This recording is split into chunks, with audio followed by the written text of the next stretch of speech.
O Senhor esteja convosco. Ele está no meio de nós. Proclamação do Evangelho de Jesus Cristo segundo Mateus. Glória a vós, Senhor. Naquele tempo, disse Jesus a seus discípulos: Vós ouvistes o que foi dito, olho por olho, dente por dente. Eu, porém, vos digo, não enfrenteis quem é malvado. Pelo contrário, se alguém te dá um tapa na face direita, oferece-lhe também a esquerda. Se alguém quiser abrir um processo para tomar a tua túnica, dá-lhe também o manto. Se alguém te forçar a andar 1 quilômetro, caminha 2 com ele. Dá a quem te pedir. E não vires as costas a quem te pede emprestado. Vós ouvistes o que foi dito: amarás o teu próximo e odiarás o teu inimigo. Eu, porém, vos digo: amai os vossos inimigos e rezai por aqueles que vos perseguem, e assim vos tornarei filhos do vosso Pai que está nos céus. Porque Ele faz nascer o sol sobre maus e bons, e faz cair a chuva sobre justos e injustos. Porque se amais somente aqueles que vos amam, que recompensa tereis? Os cobradores de impostos não fazem a mesma coisa? E se saudais somente os vossos irmãos, o que fazeis de extraordinário? Os pagãos não fazem a mesma coisa? Portanto, sede perfeitos, como vosso Pai Celeste é perfeito.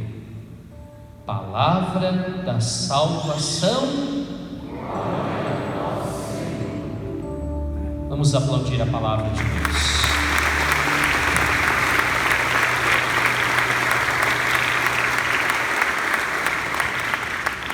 Podemos nos assentar.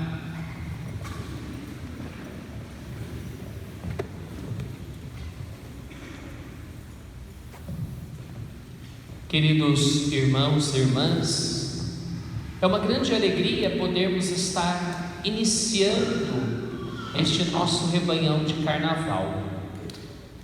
No tempo do carnaval, nós sabemos que muitas pessoas acabam se perdendo nas festas, nas bebedeiras, até mesmo nas orgias do mundo.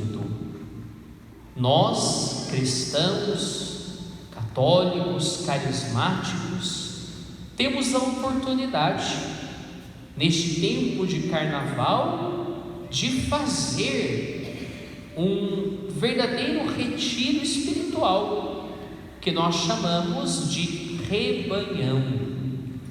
E neste ano, nós estamos celebrando na nossa diocese a 40ª edição do rebanhão de carnaval.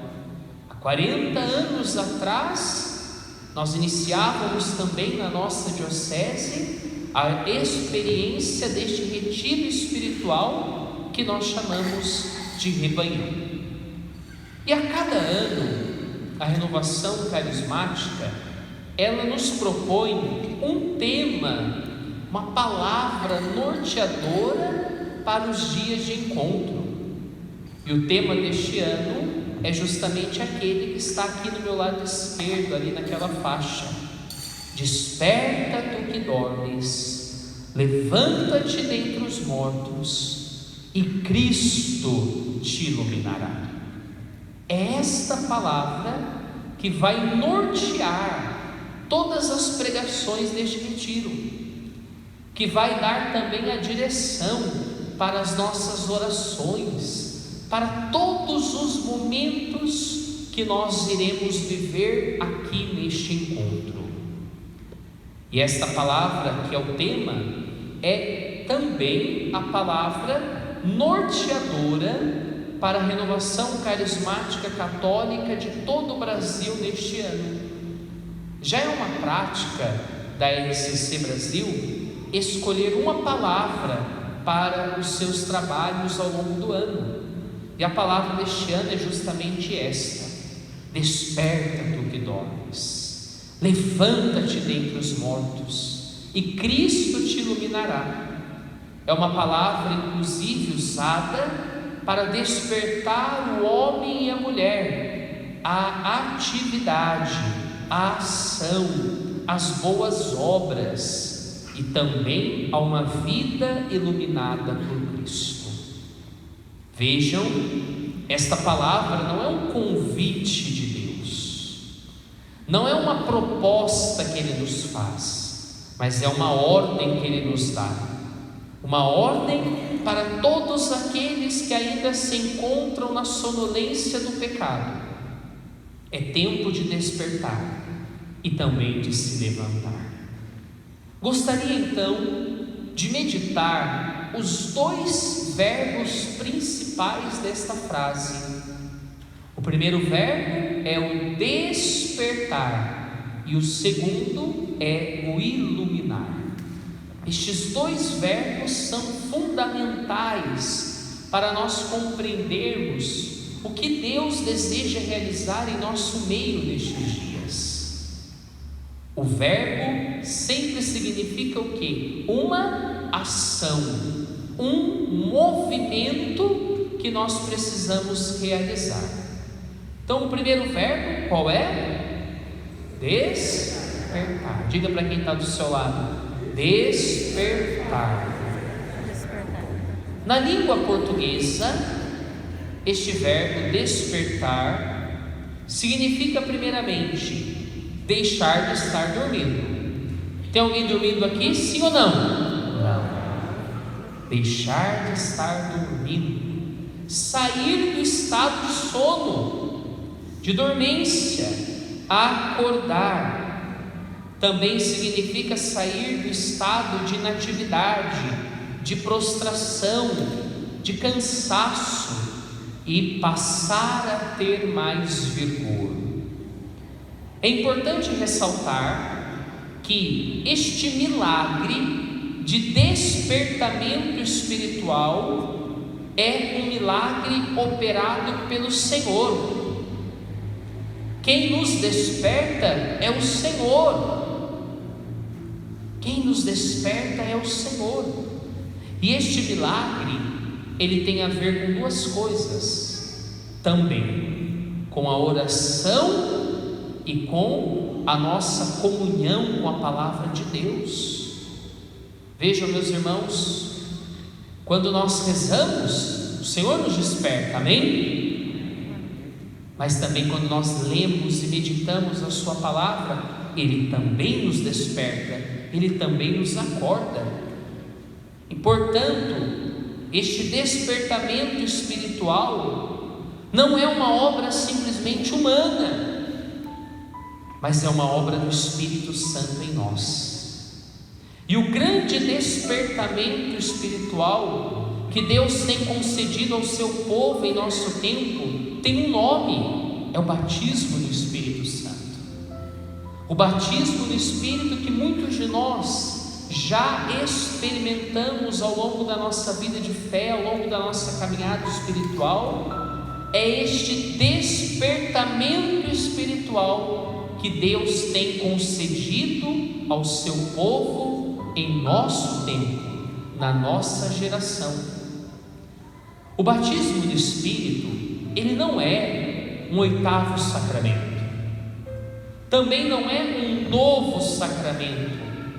Ele nada mais é do que a graça que Deus concede a nós de colocar em movimento o que nós recebemos no nosso batismo. No nosso batismo sacramental, quando fomos levados pelos nossos pais à pia batismal, pais e padrinhos, ali nós recebemos o Espírito Santo. Ali o Espírito Santo passou a morar em nós. Ali nós nos tornamos templos do Espírito, catedrais do Espírito Santo. Porém, nós temos que reconhecer que ao longo da nossa vida nós fomos esquecendo desta presença do céu, esta presença do Espírito em nós. Fomos dando espaço a outras coisas, fomos dando cada vez mais espaço para os desejos da nossa carne, para os nossos impulsos humanos, e assim o Espírito Santo foi ficando abafado dentro de nós. E no batismo do Espírito, o Senhor nos concede justamente esta graça de colocar em movimento o Espírito que Ele nos concedeu no dia do nosso batismo sacramental. Então nós não recebemos novamente o Espírito Santo, mas o Espírito Santo é posto em movimento dentro de nós. Podemos dizer assim, Ele é despertado na nossa alma, Ele acorda dentro de nós e Ele passa a ter o comando da nossa vida. Este é o grande despertar espiritual que Deus tem nos concedido, batismo do Espírito Santo. E o batismo do Espírito não é uma graça que nós experimentamos uma única vez, tem um início, mas todos os dias nós podemos e devemos clamar: batiza-me, Senhor, no teu Espírito. Reaviva, Senhor, a graça que eu experimentei no dia do meu batismo sacramental. Dizia no início da missa que sem o Espírito Santo nós nada podemos. Sem o Espírito Santo é impossível viver este despertamento espiritual. É só o Espírito Santo que tem esta força para nos tirar da sonolência do pecado. É só o Espírito Santo que pode nos libertar de toda e qualquer situação de vício, de pecado, de angústia, de tristeza, de medo, de frieza, de tibieza. É Ele que nos desperta. Então que nestes dias o seu coração aqui no Rebanhão esteja realmente aberto para viver este despertamento espiritual por meio do batismo do Espírito.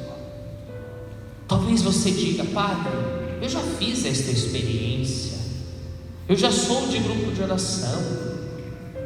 Eu digo para você: que bom, é um bom sinal, é um bom começo. Porém, o Espírito Santo, Ele sempre nos surpreende. Nós não conhecemos nem 10% daquilo que o Espírito Santo pode fazer na nossa vida, daquilo que o Espírito Santo pode mover em nosso meio. Nós conhecemos pouco da ação do Espírito Santo. Nós ainda experimentamos pouco do Espírito Santo, e Ele quer agir, Ele quer nos despertar. O segundo verbo, levantar. Na língua portuguesa, levantar significa pôr ao alto. A palavra vai dizer para nós: buscai as coisas do alto. Erguer do chão. Tem alguém caído aí? Quero dizer para você: o Espírito Santo quer erguer você do chão, dar mais altura, apanhar, hastear.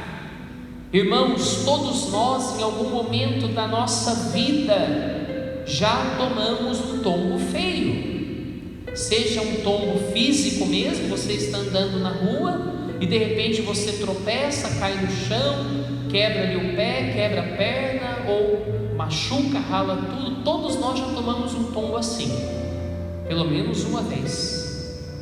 Mas se não tomamos um tombo físico, certamente já escorregamos muitas vezes na nossa vida espiritual. Escorregamos por distração ou por mero acidente. Escorregamos porque rezamos pouco, rezamos mal. Escorregamos porque deixamos de ter um coração vigilante. Escorregamos porque a tentação nos visitou. Não vos sobreveio a tentação que não fosse humana, diz a palavra, mas Deus é fiel e Ele não permite que nós sejamos tentados além das nossas forças. Pelo contrário, juntamente com a tentação, Ele provê a nós o livramento para que nós possamos vencer a tentação. Eu já ouvi muita gente dizer assim: Padre, eu caí neste pecado porque a tentação foi muito grande, a carne é fraca. Quanta gente diz isso, né? A carne é fraca, Padre. E é verdade, a carne é fraca. Porém, eu tenho que dizer para você também: o Espírito Santo que mora em você é muito mais forte que a sua carne. O que você recebeu no batismo do Espírito, o que você experimentou na graça de um novo Pentecostes, é muito mais forte do que a carne.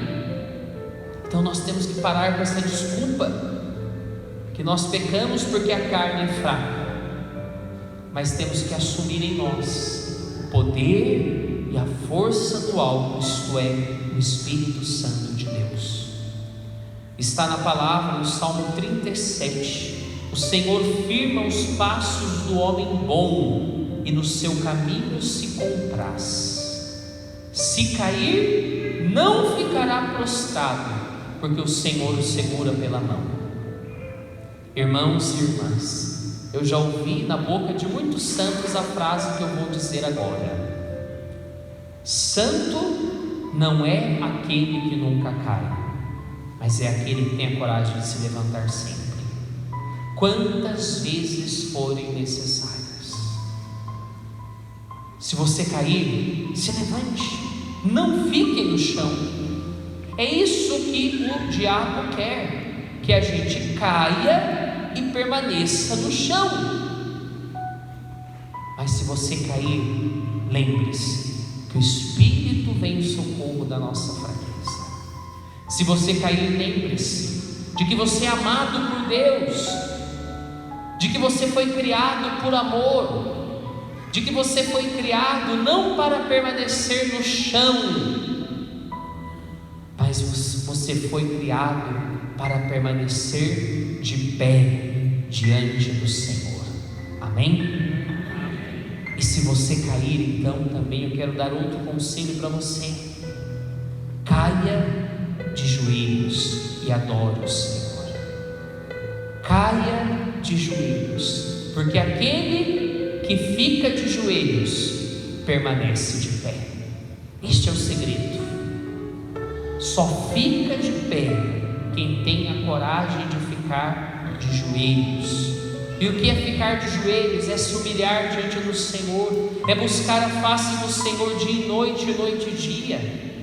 Ficar de joelho é adorar o Senhor em espírito e em verdade, é clamar o Espírito Santo. Ficar de joelhos é reconhecer que sem Deus nós nada somos, sem Deus nós nada podemos. Vejam, este Salmo 37 é uma promessa de Deus para nós. O Senhor firma os passos do homem bom, e se ele cai, ele não fica prostrado, porque o Senhor o segura pela mão. Glória a Deus, irmãos. Vamos aplaudir essa palavra.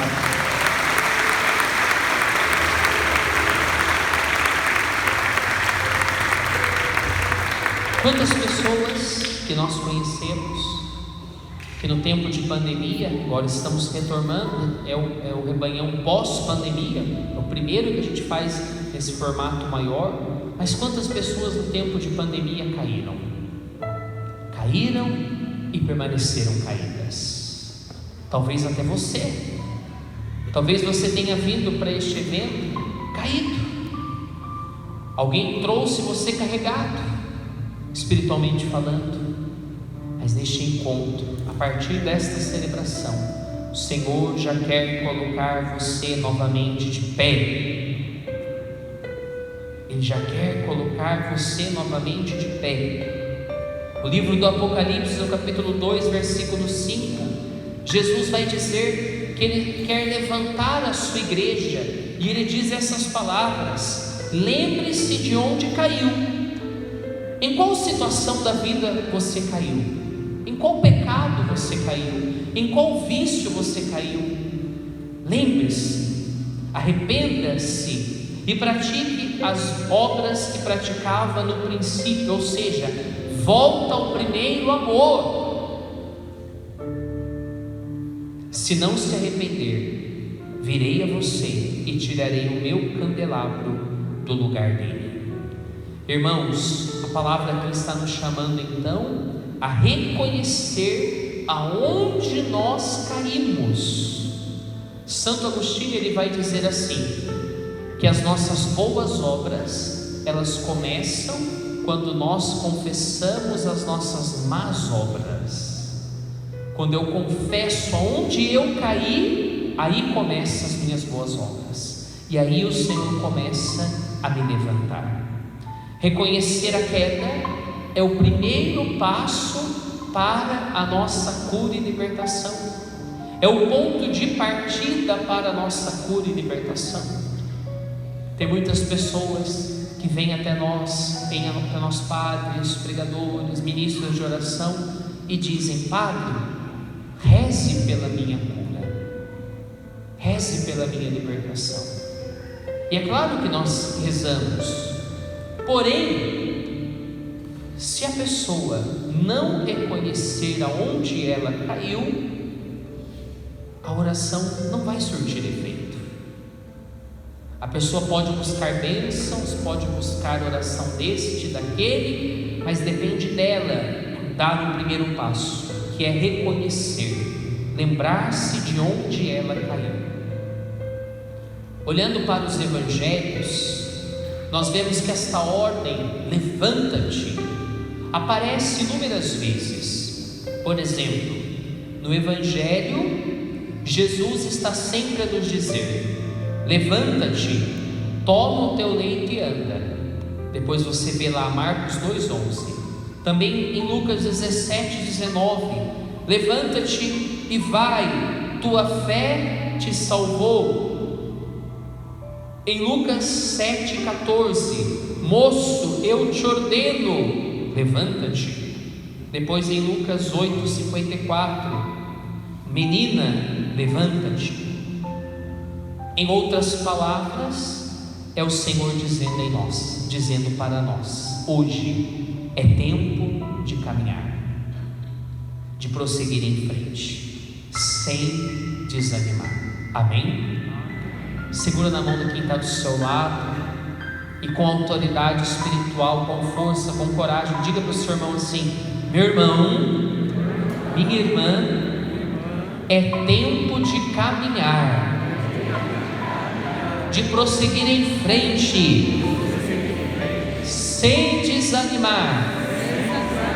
Se você caiu, levanta-te, lembre-se de onde você caiu e recomece a sua vida em Cristo. Balança a mão, seu irmão, e diga: coragem, coragem, coragem. E aplauda agora a decisão do seu irmão, porque muitas pessoas estão se levantando aqui nesta noite. Muitos que estavam caídos, principalmente o Espírito Santo coloca em meu coração. Não sei para quem isso, mas ele me disse, eu tenho que então dizer: muitos servos que estavam caídos, servos que já não tinham mais vida de oração, servos que já não mais liam a palavra e que estavam se entregando a tantos e tantos pecados, e mesmo assim ainda estavam no serviço de Deus. Hoje o Senhor está te levantando de todas estas situações. Glória a Deus. Irmãos, depois que eu falei tudo isso, eu tenho que dizer algo muito importante. É preciso sim uma decisão.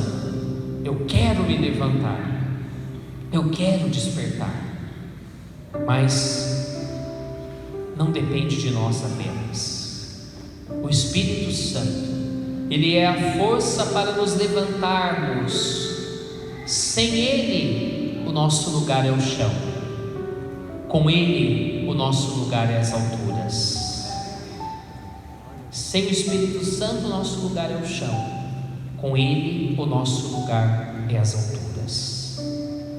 Tertuliano, ele chamava o Espírito Santo de o treinador dos mártires. O Espírito Santo era aquele que preparava os mártires para permanecer de pé diante dos sofrimentos, diante das perseguições. Os mártires não se prostravam, eles permaneciam de pé, graças ao Espírito Santo.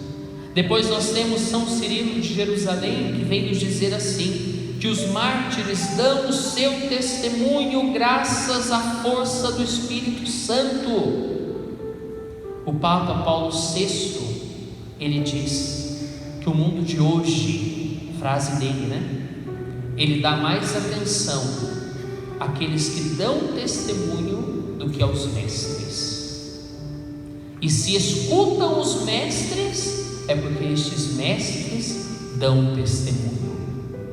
Vivemos no tempo do testemunho, e o nosso testemunho só é possível pela força do Espírito Santo. Como diz o apóstolo Paulo, o Espírito vem em socorro da nossa fraqueza. E eu quero trazer aqui algumas áreas da nossa vida aonde o Espírito Santo precisa agir e nos levantar. Cito aqui algumas então. O Espírito Santo, ele quer levantar a nossa fé. Não apenas a nossa fé teologal, aquela fé que nos leva a acreditar nas verdades que a igreja nos ensina. Esta fé é a base de tudo, claro. Mas o Espírito Santo, ele quer renovar em nós, quer reativar em nós a fé carismática, a fé expectante. Quantos de nós perdemos a fé carismática? Paramos de esperar os milagres de Deus, paramos de esperar as curas, já não acreditamos mais que o Senhor pode agir em nosso meio, já não acreditamos mais que o Senhor está vivo em nosso meio e que Ele é o Senhor.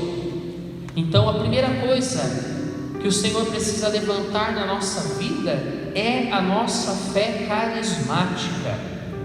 Mas não para por aí. O Espírito Santo precisa levantar a nossa mente. Quantas pessoas presas a maus pensamentos, pensamentos pornográficos, pensamentos de morte, ideias suicidas. Nós precisamos ter na nossa mente os mesmos pensamentos de Cristo. E quem realiza esta obra é o Espírito Santo. O próprio apóstolo Paulo vai dizer: transformai-vos pela renovação da vossa mente. O Espírito Santo precisa levantar as nossas emoções. Quantas pessoas com emoções negativas, como a mágoa, o ódio, o rancor. O Evangelho de hoje fala sobre isso. Eu não vou entrar aqui em detalhe, que eu fiz opção de pregar hoje o tema. Mas quantas pessoas que estão inclusive enfermas fisicamente por causa de emoções mal trabalhadas, mal digeridas. As emoções podem nos adoecer. Então o Espírito Santo quer levantar as nossas emoções e nos fazer cristãos saudáveis. Ainda, o Espírito quer levantar a nossa vocação. E aí eu digo vocação específica e vocação universal. Vocação específica: matrimônio, sacerdócio, vida religiosa. Quantos casais caídos que já não mais se amam, já não mais dialogam, já não tem mais carinho um pelo outro, e aí acabou entrando adultério, acabou entrando outras coisas e que estão minando a vida do casal. O Espírito Santo quer levantar os casais, mas também quer levantar em nós o propósito da vocação a santidade. O que dizia a primeira leitura de hoje? Sede santos, como o vosso Deus é santo. E Jesus no Evangelho vai dizer: sede perfeitos, como o vosso Pai Celeste é perfeito.